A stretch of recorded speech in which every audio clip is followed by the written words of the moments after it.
O programa de au pair, ele te dá a possibilidade de ter alguns documentos aqui nos Estados Unidos, né? Carteira de Sim, motorista, social. Você chegou a conseguir esses documentos? sim, todos eles.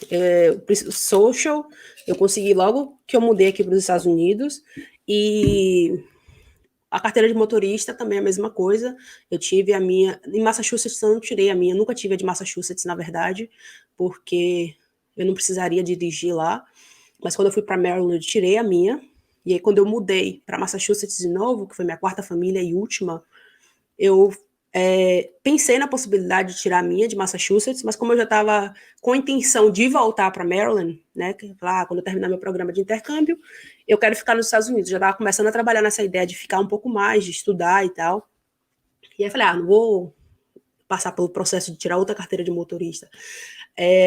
Só que aí eu acabei tendo que fazer isso, porque eles não deixam você ficar muito tempo sem carteira de motorista, porque por causa dessa questão de se você mora na cidade, você tem que ter a do estado, eu acabei tirando.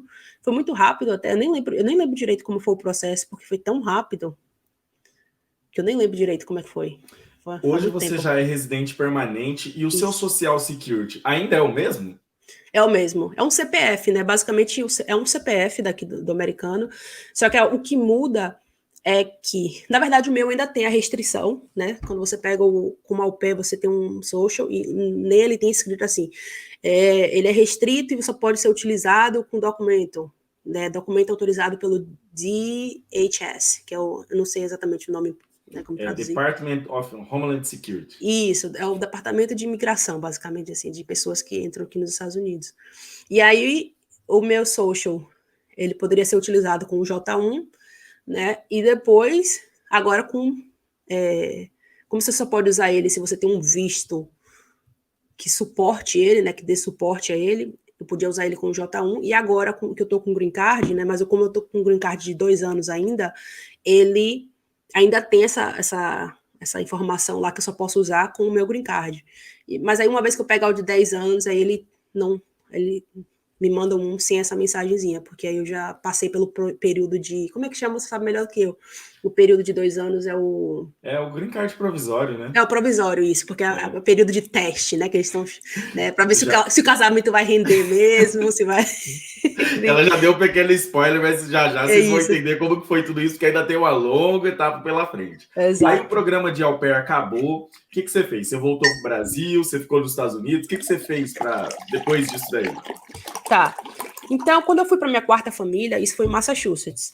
E vou dizer, não sou fã de Massachusetts, viu? Desculpa vocês que moram em Massachusetts, mas não é um lugar. Eu só volto para lá se me pagarem muito dinheiro. Para morar, só se pagarem muito dinheiro. Mas tá. Quando eu estava ainda em Maryland, no meu primeiro ano, no início do meu segundo ano, isso era início de 2016, eu tive essa amiga que já estava terminando o programa dela de au pair, e ela estava considerando já, ornamentando a possibilidade dela ficar aqui nos Estados Unidos como estudante. Aí eu falei, tem essa possibilidade? Foi aí que meio que, tipo, né, acordou essa possibilidade para mim. E aí, quando eu fui para Massachusetts, eu comecei a arquitetar isso. Eu falei, peraí, calma. Eu não vou ficar aqui. Porque eu comecei a sentir que eu não ia ficar naquela família por muito tempo. Tanto que eu só fiquei com eles por 3 meses. Eu já tava, tipo assim, sabe, no meu limite.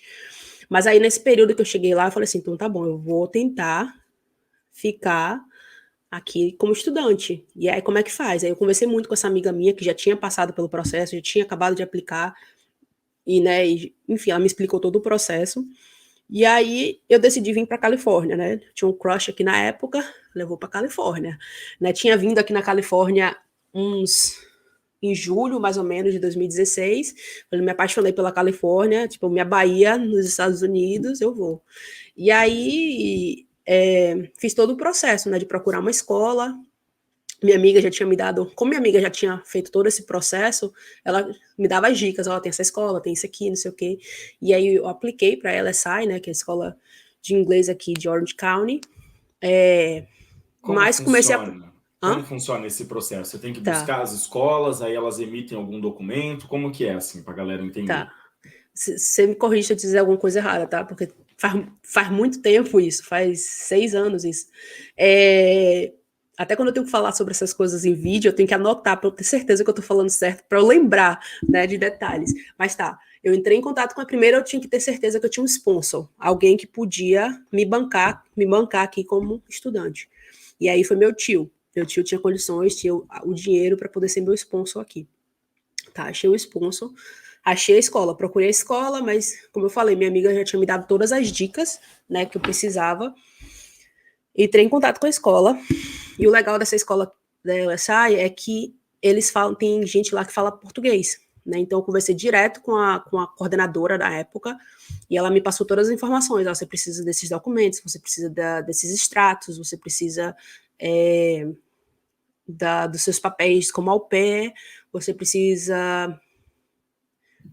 Provavelmente teve mais algum documento que eu não tô lembrando aqui. Documento de identificação. Quando você fala precisa dos extratos, não necessariamente você tem que ter o dinheiro, mas você tem que demonstrar que o dinheiro existe, né? Sim, isso. E o dinheiro existia. Meu tio tinha o dinheiro na conta dele, então eu trouxe os extratos dele e de minha tia.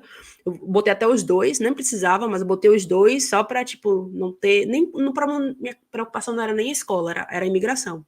Eu tinha que provar para a imigração, para a escola também. Mas eu sabia que só com um extrato de meu tio eu conseguiria. Mas eu queria mostrar para a imigração que tinha dinheiro rolando, né? Que tinha dinheiro. O dinheiro não seria o problema.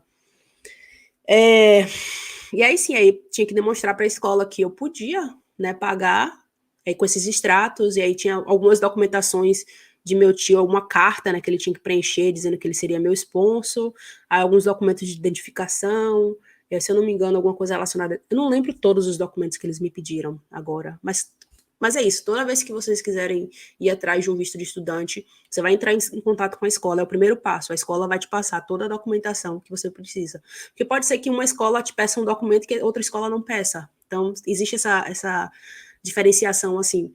Mas foi isso, entrei em contato com a escola, e a escola me aprovou, me aceitou, e com isso... Tem que participar de alguma entrevista quando faz essa mudança aqui dentro Não, não, nenhuma. Uma vez que eu mandei minha documentação, né, eu mandei uma carta também, né, explicando o porquê que eu queria mudar meu visto, porque não tem entrevista, então eles pedem uma carta explicando o porquê que você quer mudar seu visto, e eu fiz toda a explicação, que eu queria aprender o inglês melhor, que não tive essa oportunidade como au pair não foi o suficiente, eu era formada em contabilidade no Brasil, e queria voltar para lá e trabalhar numa das grandes empresas de contabilidade e consultoria, que é a Big Four, e aí fiz uma puta carta, assim, né, explicando tudo, com os documentos de meus tios, com os documentos traduzidos, alguns documentos traduzidos. Esse processo demorou quanto tempo, assim, para ser aprovado, depois que você mandou tudo isso daí? Eu acho que eu mandei, se eu não me engano, final de junho, e aí, início de julho, mais ou menos, eu recebi a carta que eles receberam meu processo, aí pedi para sair da família, porque eu ia embora, né? Eu falei para a família a verdade, mas não falei para o programa que eu estava mudando para estudante, eu falei que ia pedir o rematch, não, e meu plano era não fechar com nenhuma outra família, porque depois do rematch você pode tentar outras famílias, mas eu não queria. E aí encerrei com a família no dia 6 de agosto, saí do programa, vim para Califórnia porque eu arranjei um trabalho, e aí meu processo foi aprovado em outubro, ou seja, tipo julho, agosto, setembro, início de outubro, foi 3 meses e um pouquinho. Uma dúvida, porque nós sabemos que você tem que apresentar uma comprovação, que no caso foi o seu tio, o sponsor, mas para quanto tempo de curso você pediu na época e quanto que ele tinha que ter em conta para esse curso? Tipo assim, eu preciso desse valor para estudar tanto tempo. Assim, quanto que foi, você lembra? Se eu não me engano, foi para 1 ano e foi uma coisa próxima de $20 mil. Mas lembrando que o dólar ainda não estava na casa dos 4 ainda. Tipo... Tá certo. E aí foi aprovado tudo, e aí você começou a estudar. Como que é a vida de um estudante aqui nos Estados Unidos? Porque, de certa forma, você tinha que se manter aqui, obviamente. Mas como que é a vida de um estudante de curso de línguas? Olha, seria fácil se eu tivesse escolhido o melhor trabalho para isso na época. Porque, assim, como eu estava mudando aqui para Califórnia, eu tentei arranjar um trabalho enquanto eu ainda estava em Massachusetts. Então, eu tentei, né, fazer entrevistas e tal. E eu arranjei uma família que me pagava menos por semana do que eu recebia como au pair. Como au pair eu recebia 200 por semana, eu arranjei uma família que me pagaria 150. Mas isso porque eu já tinha negociado com ela, que ela queria me pagar, tipo, cento e pouquinho por semana, tipo, me dar casa, né, quarto, comida e tal, mas me pagar cento e pouquinho por semana para trabalhar quase 50 horas semanais, alguma coisa assim, 45 horas semanais. E aí eu falei, ó, não, o mínimo que eu consigo fazer é 150 com a condição de você me emprestar o carro para eu poder ir atrás de fazer dinheiro extra, né, trabalhar extra, fazer babysitting, essas coisas. E aí ela aceitou. Como ela era mãe solteira, né, ela, tipo, ela tava desesperada também por alguém, aí, tipo, eu consegui esse trabalho. E aí eu ganhava $600 por semana, por mês, basicamente. Ganhava menos do que eu ganhava como au pair. Caraca. Mas então meus primeiros 3 meses, 4 meses foi bem sofrido, porque, assim, a escola tinha a escola para pagar. Eu comprei um carro, né? Eu consegui trazer um dinheiro para comprar um carro, né? Do programa de au pair. E aí comprei um carro assim que nunca me deu problema na vida. Mas o carro bebia uma gasolina lerda, lerda. Quanto que Era, você tinha que pagar de escola, assim, também? Só pra galera saber. eu acho que eram entre 900 e $1.100, alguma coisa assim. Por Por mês ou 3 a meses. cada... Por Ah, 3 3 meses. A cada 3 meses. E aí eu fiquei nessa escola por 3 meses.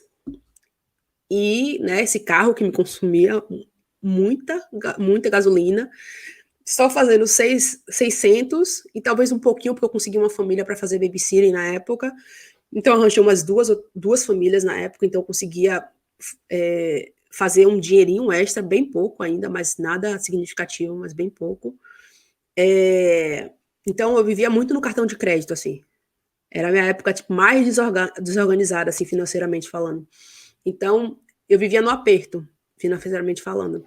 Pagava o cartão e já usava de novo, pagava o cartão e já usava de novo, e ainda acumulava, dava aquelas acumulações assim de dinheiro. E aí era tipo corrido, sabe? Porque quando eu tava com essa primeira família que eu trabalhei,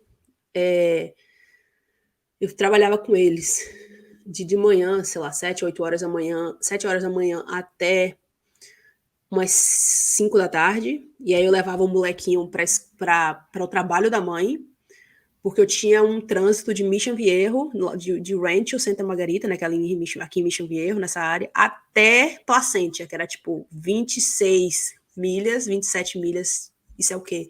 Uns 40 quilômetros, mais ou menos? Eu nunca lembro essa conversão. É bastante. É bastante, e com trânsito de 5 horas da tarde. Ou seja, me levava 1 hora de trânsito, assim, para chegar em Placentia. E ainda vinha estudar. E ainda ia estudar. Tipo, ou seja, eu tinha que estar lá 6h30, se eu não me engano. Não, tinha que estar lá 6, se eu não me engano, 6h20. Entre 6 e 6h30, alguma coisa assim. Eu sei que às vezes eu chegava lá no talo, assim, tipo, faltando 10 minutos para a aula começar. E aí eu estudava de 6 às 10 da noite. De segunda a sexta, porque ainda não tinha aquela. Algumas escolas hoje meio que mudaram isso, né? Porque eles sabem que muita gente trabalha, aí eles fazem, você estuda 2 vezes por semana, o dia todo. Ou então, de segunda a quinta. Agora essa escola faz de segunda a quinta. Mas na minha época era de segunda a sexta. E aí de você que faltasse, porque se você faltasse, isso afetava o seu visto. E aí no dia seguinte você tem que estar de novo na De, família, de novo, voltando. de segunda a sexta. Sem contar que às vezes rolava uns babysitting, assim, de vez em quando. E eu ia, tipo, ia virada, assim. Final de semana, eu trabalhava de domingo a domingo. Isso nos primeiros 3 meses, assim, foi louco. E a Foi, rotina do estudante, assim, dentro da escola? Porque são 18 horas semanais. Como que sim. era isso para você, assim? Você conseguia? Você ficava esgotada? Mentalmente, muito. Muito, muito mesmo. E às vezes é tipo. E tanto que eu aprendi muito mesmo, mas era aquela coisa, eu não ia com aquela intenção de, tipo, ser aluna nota 10. Porque não tinha, eu tinha que encontrar um equilíbrio, assim, sabe, de trabalho. Eu não tinha mental para poder me identificar. Eu era uma boa aluna, sempre fui boa aluna, mas às vezes tinha dias que era difícil, eu não conseguia nem processar direito as coisas, sabe? Era cansativo, mas eu não tinha o que fazer, não tinha como. E era tipo assim, acho que eram 2 ou 3 aulas diferentes, 2 ou 3 professores diferentes por noite. Ou seja, tinha dia que eu tinha gramática, tinha dia que eu tinha conversação e sei lá, outra coisa. Era mais ou menos assim, dividido por dia. Então, tinha dia que eu falava que nem uma nega do leite. Tinha dia que eu tava só lá de boa, assim, só observando, só marcando presença mesmo, sabe? Mas era. Foi tranquilo, assim. Foi difícil, mas não foi impossível, sabe? Tanto que fui lá e fiz.